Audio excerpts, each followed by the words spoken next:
NDA के सहयोगी, किसमें कितना है दम? क्या गठबंधन में है कोई कमजोर कड़ी? बहुमत नहीं मिलने के कारण नरेंद्र मोदी की सरकार इस बार चंद्रबाबू नायडू और नीतीश कुमार के भरोसे रहेगी। नायडू और नीतीश दोनों हार्ड बार्गेनर माने जाते हैं। दोनों इससे पहले एनडीए में रह चुके हैं और गठबंधन छोड़कर जा भी चुके हैं। चर्चा ये भी है कि सहयोगी दल बीजेपी पर अपनी पसंद के पोर्टफोलियो के लिए लगातार दबाव बनाए हुए हैं। लोकसभा चुनाव के बाद केंद्र में तीसरी बार एनडीए की सरकार बनने जा रही है। नरेंद्र मोदी 9 जून को तीसरी बार प्रधानमंत्री पद की शपथ लेंगे। 2024 के लोकसभा चुनाव में बीजेपी बहुमत से दूर रही। उसे 240 सीटें ही मिली हैं, जबकि एनडीए की 293 सीटें हैं। चंद्रबाबू नायडू की पार्टी टीडीपी को 16 और नीतीश कुमार की जेडीयू को 12 सीटों पर जीत हासिल हुई है। लिहाजा नरेंद्र मोदी की सरकार नायडू और नीतीश के भरोसे रहेगी। चर्चा ये भी है कि सहयोगी दल बीजेपी पर अपनी पसंद के पोर्टफोलियो के लिए लगातार दबाव बनाए हुए हैं। दोनों नेता हार्ड बार्गेनर माने जाते हैं।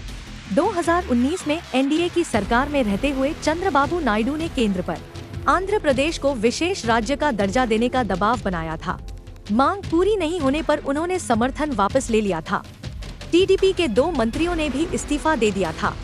हालांकि इससे मोदी सरकार को कोई फर्क नहीं पड़ा, क्योंकि बीजेपी पूर्ण बहुमत में थी। इसी तरह नीतीश कुमार भी बिहार के लिए स्पेशल राज्य के दर्जे और जातीय जनगणना और मुस्लिम आरक्षण के हिमायती रहे हैं। चंडीगढ़ एयरपोर्ट पर कंगना रनौत के साथ कथित तौर पर बदसलूकी, सीआईएसएफ कांस्टेबल ने मारा थप्पड़। कंगना रनौत ने हाल ही में मंडी लोकसभा सीट से बीजेपी की टिकट पर चुनाव जीता है। कंगना दिल्ली में बीजेपी की बैठक में हिस्सा लेने के लिए एयरपोर्ट पहुंची थी। फिल्म अभिनेत्री और बीजेपी सांसद कंगना रनौत के साथ चंडीगढ़ एयरपोर्ट पर बदसलूकी का एक मामला सामने आया है। जानकारी के अनुसार कंगना रनौत को सीआईएसएफ की एक महिला कांस्टेबल ने थप्पड़ मार दी। रिपोर्ट के अनुसार कंगना रनौत सिक्योरिटी के बाद बोर्डिंग के लिए जा रही थी। उसी समय यह घटना हुई।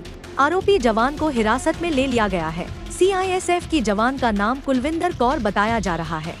कंगना जब चंडीगढ़ एयरपोर्ट पर पहुंची थी, इसके बाद जब उनकी तलाशी चल रही थी, इसी दौरान कंगना किसानों के मुद्दे पर कुछ बात कर रही थी, जिससे सीआईएसएफ की जवान नाराज हो गई और उसने उन्हें थप्पड़ मार दिया। नमस्ते दोस्तों, मुझे बहुत ज़्यादा फ़ोन कॉल्स आ रहे हैं, मीडिया के भी और मेरे शुभचिंतकों के भी। सबसे पहले तो I am safe, I am perfectly fine.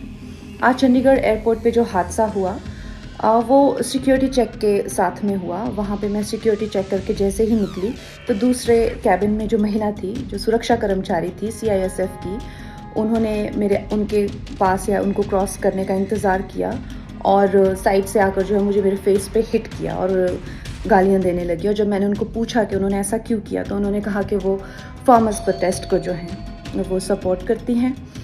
और I am safe, but my concern is कि जो आतंकवाद और उग्रवाद पंजाब में बढ़ रहा है, how do we handle that.